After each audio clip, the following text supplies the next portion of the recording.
more you can cultivate that sense of wealth, that sense of abundance in you, the more you can feel that sense of joy, the more easy it's going to be for you to do financially. Because you're not going to be in this scarce, fearful mode. Now, that's not enough by itself. You can have this great sense of abundance and do the wrong mechanics and be a disaster. True or false? But if I had to have an area to get you started with, you want to have the emotion and psychological strength, because that's going to carry you through when the mechanics are boring or frustrating, or when things aren't working out. Your emotion, your psychology is what will carry you. It'll get you to keep doing it. Everyone knows, if you've done any studies, Dr. Seligman is very famous for doing studies on optimism.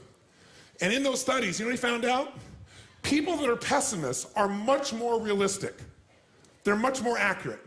If you give them a test and you ask them to look at something and give you a size measurement of it, or to evaluate their own success or failure at a task, and every study Seligman's done, he did it in University, I think Pennsylvania, if I remember correctly, originally, what he found was that optimists always see themselves as doing better than they really did. They basically BS themselves. What happens to pessimists, they're 10 times more accurate. But here's what he found out.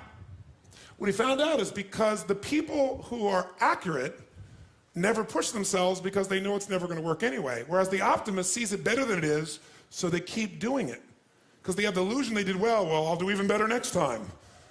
And because of that optimism, they did it more often, and so optimists succeed at a 4 to 5-fold, depending upon the task, result ultimately beyond anything that a pessimist will do, and they're not as accurate. All that's a big way of saying is, if you can develop a psychology of resilience in yourself, you don't have to be optimistic or fake, you can be real. The realness is, whatever shows up, you are larger than anything that can happen to you. You are larger than any financial challenge you could ever face. Initially, we'll say, well, look at their houses, look at their homes, and they don't really have electricity, they don't have this, but they don't feel poor. It's your identity. The way you define the wealth determines whether you're wealthy or not. So are there enough things for you, knowing that 2/3 of the planet lives on $2 a day, that you could get yourself to really feel grateful, yes or no? Yes.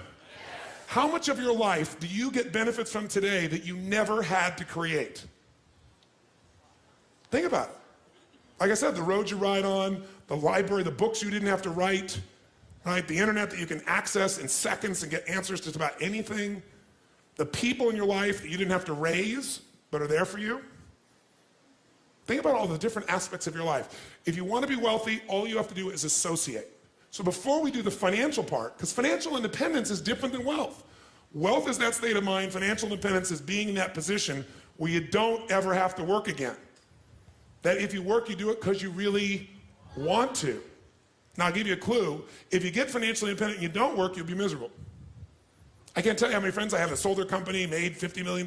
One man made almost $1 billion and was really excited for a while. But after a while, it was like bored. His vehicle of his business gave him a sense of contribution, and he was always growing, figuring out how to solve problems, and he had all the people he was connected to in the business, all the employees and friends and associates. So I want to tell you, I'm not just saying this as some little positive thinking technique. I'm telling you, this is the secret, the real secret, to shift it inside of you and to add the real value. Most people are trying to pursue something in the future that they already have.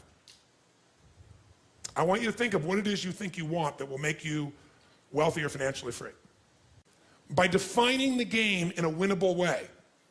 A certain amount of money that we meet, and that covers what we're going to call financial security, which might be your housing, your cars, your food, and basic entertainment. How many would feel rich if you didn't have to work, if your investments alone, the income from your investments, the income, covered those 4 items, your housing for the rest of your life, your food, right, your travel, and some entertainment?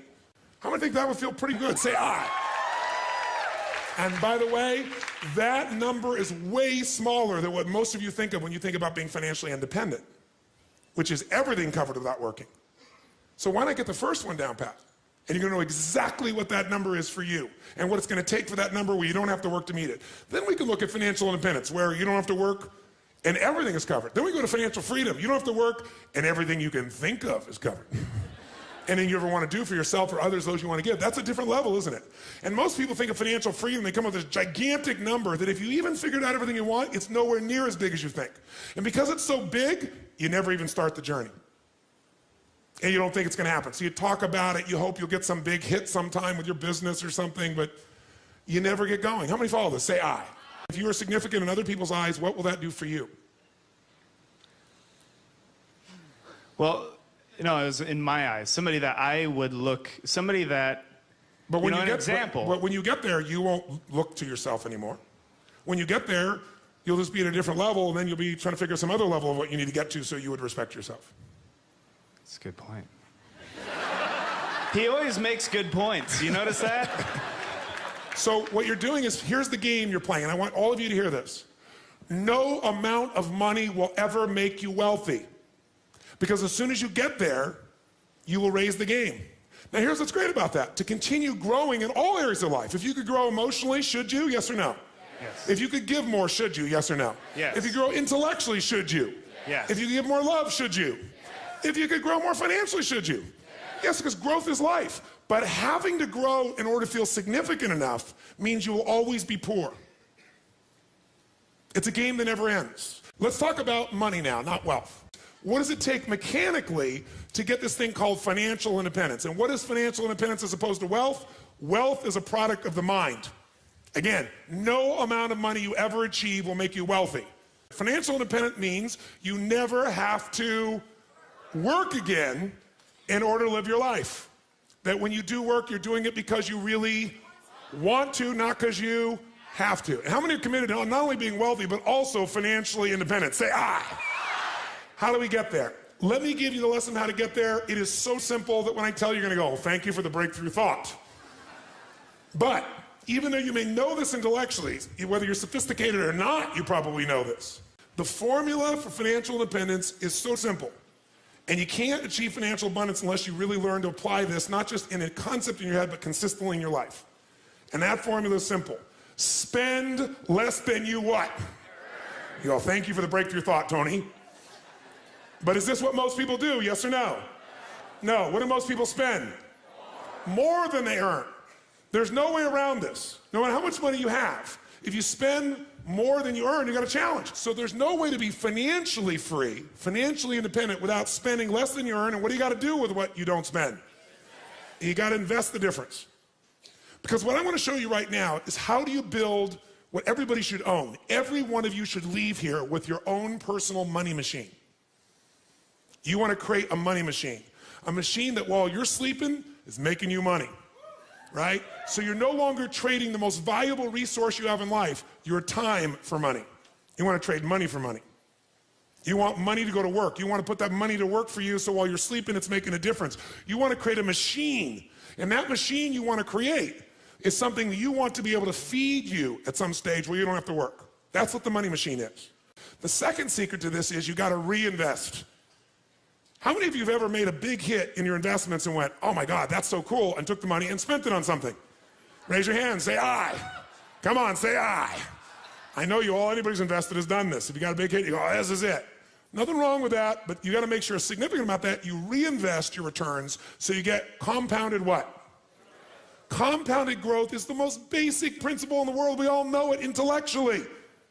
But are you emotionally associated enough that you're really utilizing it to its maximum capability? If you don't, you're not going to get financially free. You will never get financially independent by your earnings alone. Every one of you in this room is going to lose money.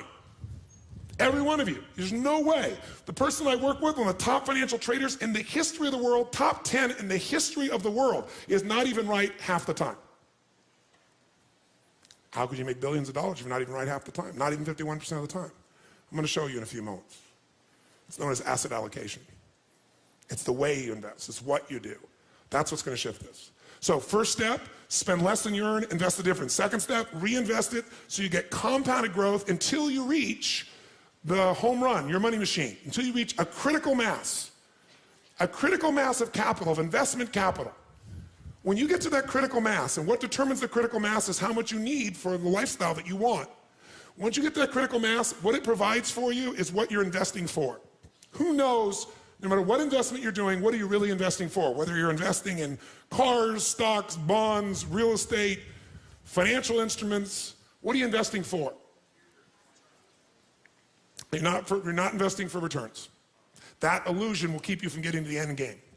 If you're wealthy, here's what makes you wealthy. Income, not assets. Assets you can buy, and assets change in value all the time. You need income. This is the only reason to invest. You invest for one reason, so you have an income for life without working.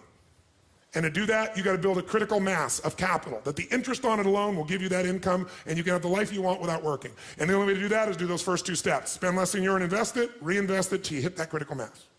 Now, how to do that is actually a lot simpler than you think. We make things more complex than it really is. You got to think of this as your target. In order to achieve what you want, where you have a money machine, here's what you must do. You must pick out a minimum financial goal for yourself. Even to achieve your minimum financial goal, you got to pick out a specific amount of money that you're going to invest every month, every year, no matter what. A specific percentage of your income. If you don't do that, forget the rest of this course. It's a waste of your time. Because you'll go make a bunch of money, but you won't be practicing the fundamentals, and eventually you'll make a mistake and you'll lose it. Let me tell you another secret to life. If you do the right thing at the wrong time, you get pain. If you plant in the winter, I don't care how hard you work. I don't care if you work day and night and you work to the bone and you plant your seeds in the middle of the winter, what's going to happen when fall comes? Are you going to be rewarded, yes or no? No. So if you don't understand that the seasons are changing, you're in trouble. What is asset allocation? It means out of the money you have to invest, we're going to create 3 buckets. Really simple way of thinking of this from now on. The first bucket is the security bucket. When you think about investing, think of 2 types of investments. There are fixed income investments, and most of you are clear what this means. What does it mean when it's a fixed income investment? Who knows? What does that mean? You got a guaranteed rate of return, assuming they deliver. And anyone cannot deliver, including the US government. They haven't not delivered, but they could. Is there risk in any investment, yes or no? So just ratios of risk. And as we know, no risk, no reward. So if you don't invest, you're going to lose if you invest at times. But if you don't invest, you've already lost and you can never win, never have a money machine, never be financially free. The second type of investment that you can make, and it helps you understand what you're going to do, is something that's going to be growth driven. And growth investments are investments where you probably have a much greater potential for growth, which means you get a greater return if you're successful. But if you're not successful, do you have a guaranteed rate of return, yes or no? No, so in a growth investment, you have the potential of greater return, but also greater loss. The security bucket is where you want to put investments that are secure by their nature. Because they're secure, is this going to give you a huge compounded return per year, yes or no? But can it give you a huge compounded return even if the number is small if you do it long enough, yes or no? So what we want to do is your first investments have to be in your security bucket, and everybody wants to do the opposite. Okay. The question then becomes what percentage you put in your security bucket, what goes in there? Well, here's some things that go in there. If you don't have at least 2 to 6 months worth of cash that covers your overhead, you're in deep trouble.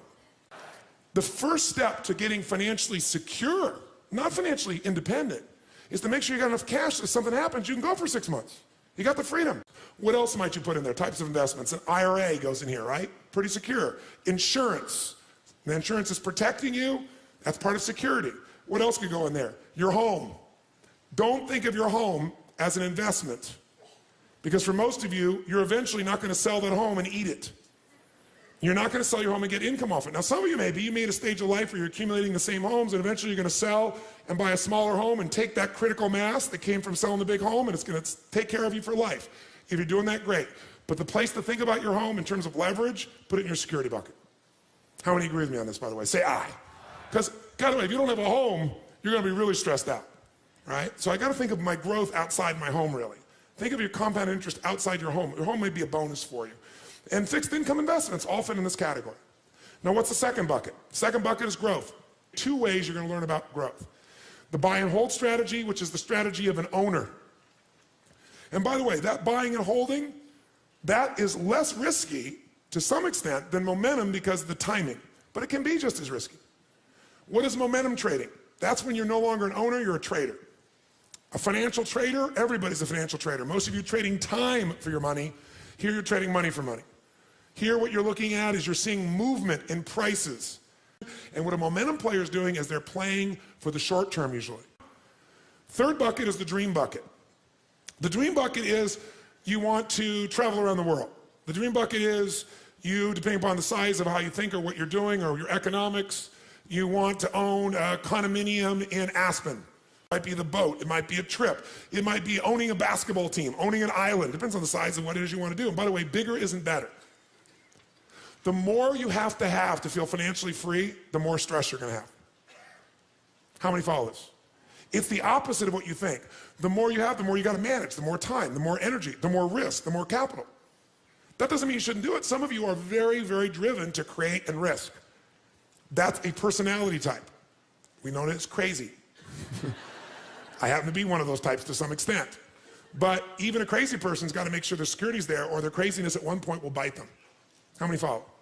If you can get financially free for less, do it. Be wealthy now and get financially free quicker. And then lock in, you won.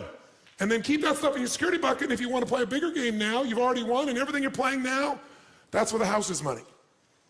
You can go for something bigger, and if it doesn't work out, you're still handled. Your security, what you're here for, is totally free.